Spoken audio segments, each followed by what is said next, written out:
So yes, this is definitely the official news about Diablo 4 that we have been waiting for, because we're talking about when you can actually preload Diablo 4. This is a brand new official blog post from Blizzard. They have a bunch of new details about launch that we're going to go over together, including this right here.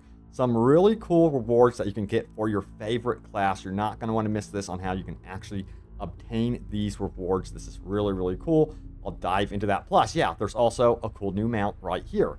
But let's get straight into the blog post, starting from the very beginning. So let's do it. So it goes on to say this right here. Global early access and launch schedule. Early access to Diablo 4 begins on June 1st at 4 p.m. PDT for anyone who pre-purchases a Digital Deluxe or Ultimate Edition before our official launch.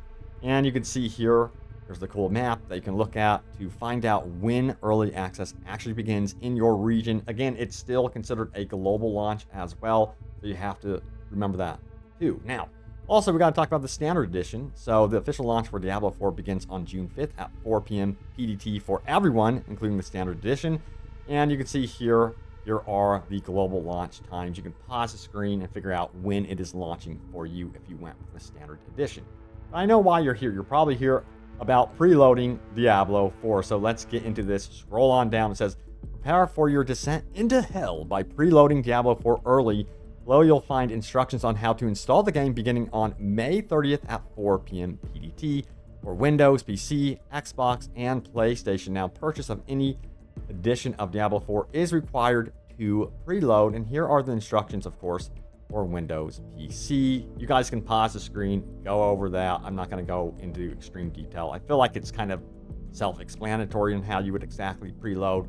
Then, of course, you have Xbox and PlayStation on how you would actually go ahead and preload. But now we know the actual date on when you could start those preloads.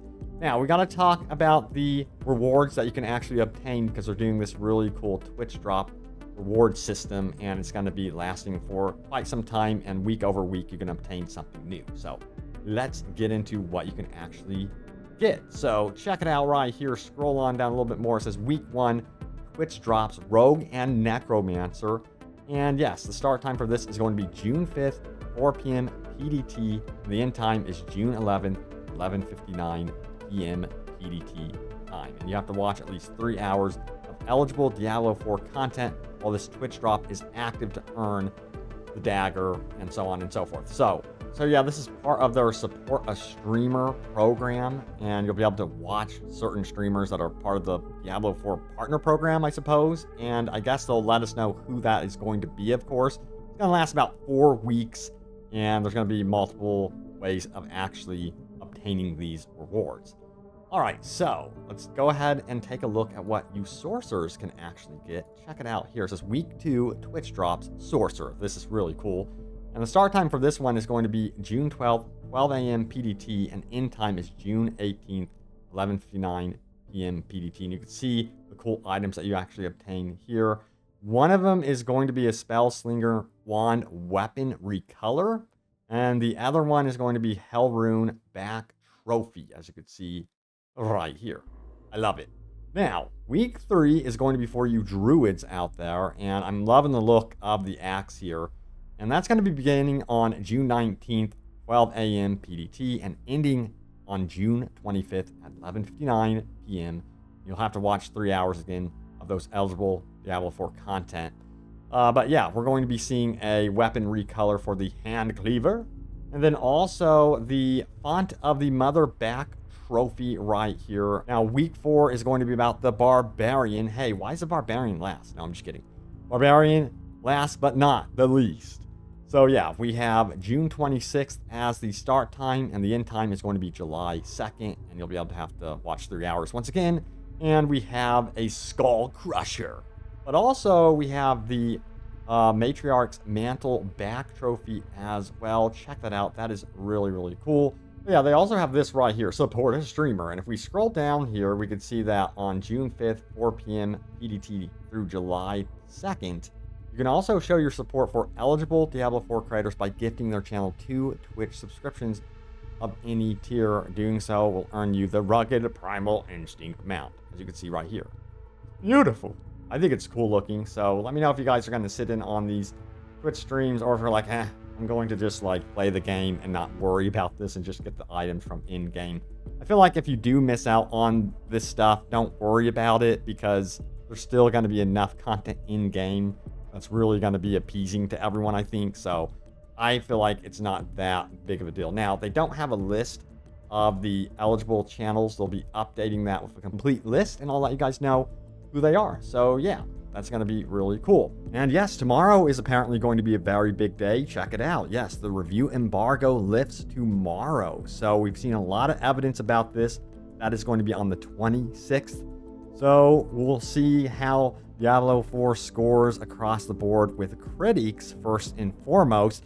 Now, it's good news that reviews are going to be releasing this early, like I've said previously, because yes, it shows that Blizzard is willing to be transparent and they aren't afraid of review scores right now. So I think that this game will score high. I would not be surprised if it doesn't score high. And yeah, that doesn't influence whether or not I'm going to be getting the game. I enjoyed my time with the beta and the server slam. I'm definitely going to be enjoying this one. Now, also we have this right here. Check it out. Diablo 1 Resurrected as envisioned by AI. Check it out. And oh, something's going on here. We have this right here. AI has a lot of faith in that little piece of cloth at her crotch. Anyway, I had to show that one. I thought that was pretty funny. All right, so a lot of people are concerned about getting into Diablo 4. This is their first Diablo. They're going to be overwhelmed by the time they get to the end game. Well, I have good news for you. Check it out right here. It says this: my dad is in his 70s and plans on playing Diablo for the first time with Diablo 4. Are there any in-game tutorials to teach him how to play, or is it going to be too hard for him to learn all the systems as a newcomer to gaming? So we have a response here from Joseph Pora, who says the prologue is designed to ease a new player into the experience, whether this is their first Diablo game or their fifth. There's also an option when creating your character to choose between less guidance and more guidance for tutorials. I'd recommend him to choose more. And they want to hear how it goes. So yeah, that's cool to see. That he is getting his dad involved at age 70 years old into Diablo 4, and they have systems set up for even someone like that. I think that's cool. But yeah, let's keep going, because I've seen some really cool posts that I definitely wanted to highlight here, and it's good to see. Check it out. It says this: to everyone wanting to pick a class, forget broken build, ignore most powerful ever, disregard this build is OP. Balance between classes will be tweaked constantly, especially in the very beginning. That, and you won't believe the damage class will be balanced. Instead, what class do you like? What speaks to you as a player, as a person? Play that class. Damn the torpedoes. This is the way. I have spoken. Whoa, went full-blown Mandalorian on us, but I love that post so much. Yeah, you know, there's so many opinions right now. Wait a second, which class is going to be the absolute most powerful class at launch? Which one should I go for? No, you know, just go with the one that's the coolest to you, if that has like cool abilities that speaks to you, you know. Play that class, enjoy it. You'll have time to play the other classes, you know, in time, so don't worry about it too much. And again, yeah, like you pointed out, everything is going to be adjusted, so that OP class or that OP build that's way too powerful in solo Sashava will probably be adjusted down the road or pretty much immediately. So yeah, they have not been shy about saying that they're going to be doing balance patches, especially in the beginning of the release of this game. So don't worry about it. That's all I got to say. But yeah, there was another post about this as well. I love this one right here. Check it out. It says, who's ready to explore every inch? No guides, no maps, no meta. I am. I've been waiting for a long time for this game. I couldn't be more excited to just leave this crazy world behind and dive headfirst into Sanctuary, just wanting to enjoy every moment of this amazing game. No worries if you prefer to use guides, maps, etc. I will just be enjoying it as is without trying to min-max everything. Smiley face. Hell yeah, get into the story. I noticed there was a writer that actually commented on one of my videos where I said, don't worry about what world tier you play as, just enjoy the story. Make sure you really take it all in. And he said that he really appreciated that I said that, because he sees so many gamers that just rush through the story and they just don't care. So I say sit back, relax, and enjoy it. Now, to each their own. If you want to just play it for the power fantasy, you can do that. I'm not going to knock that down, of course, but I say at first, through your first playthrough, at least take in the story. So yes, it's time for top comments. Also, a very special thank you to those of you that decided to take the leap, take the chance, and believe in me and join my Patreon. Thank you so much. You guys know that I've had a little bit rough with demonetization issues with some of my Diablo 4 videos, but I wanted to highlight what some of you guys had to say on my Patreon. So thank you so much for joining. Check it out. It says Michael Miller says, first Patreon, good luck, man. Keep pressing on. Then we have this one right here from Articus, I believe it is. Really nice. But thank you all so much again for joining the Patreon. I can't believe it. Second, I think, LOL from Matt. And then we have this one right here from Brent who says this, love your videos. Keep it up, buddy. Yeah, I'm going to keep going. I'm not going to let you guys down. I'm going to keep the Diablo 4 news updates flowing your direction, but also I plan to do some really cool stuff on the Patreon side of things. I'm actually really excited to do a variety of content now. So yeah, it's actually gotten me excited. The end result of this has been quite something else, but thank you all so much for your love and support. I really appreciate it. But let's get into your top comments from my most recent video right here. So check it out. It says, Diablo 4, 7 more days, new dev updates. It's official, new leaks, PvP concerns, and new class in Diablo Immortal. That's actually really cool.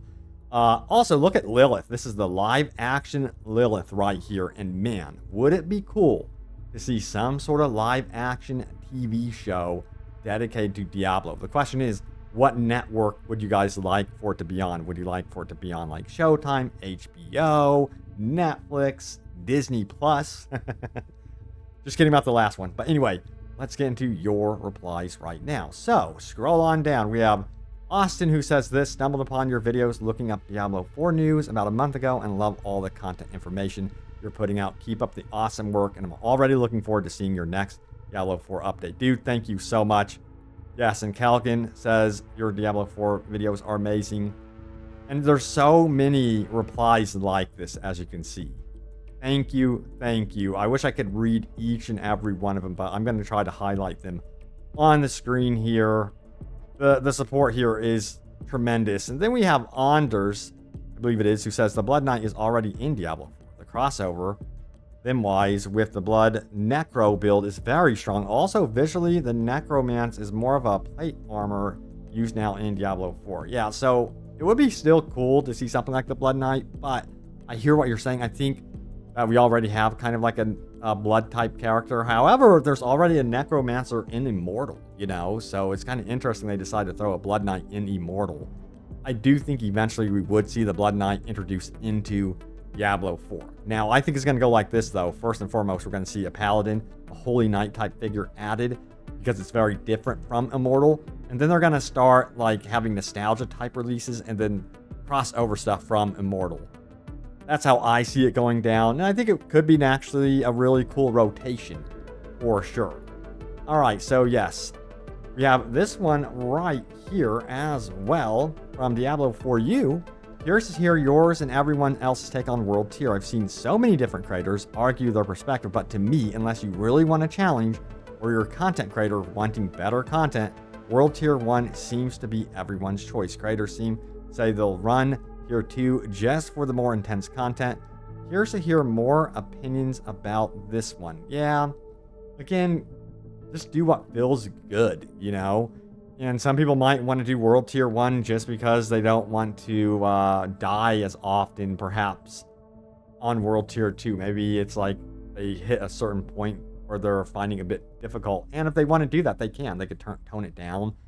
But again, remember, the loot pool between the two, World Tier 1 and World Tier 2, is going to be the same. It's just the golden experience is different with World Tier 2. I feel like just playing World Tier 2, I enjoyed it so much during the... the server slam. I felt like it was challenging. That's something that I actually enjoyed, was the challenge. So, to each your own. Now, we do have some opinions about this, some replies. Right here, we have Crypto Kana, who says, going to go World Tier 1 just to focus on story progression and getting level 50, after Capstone jumping to World Tier 3. Solo Tier 1 group.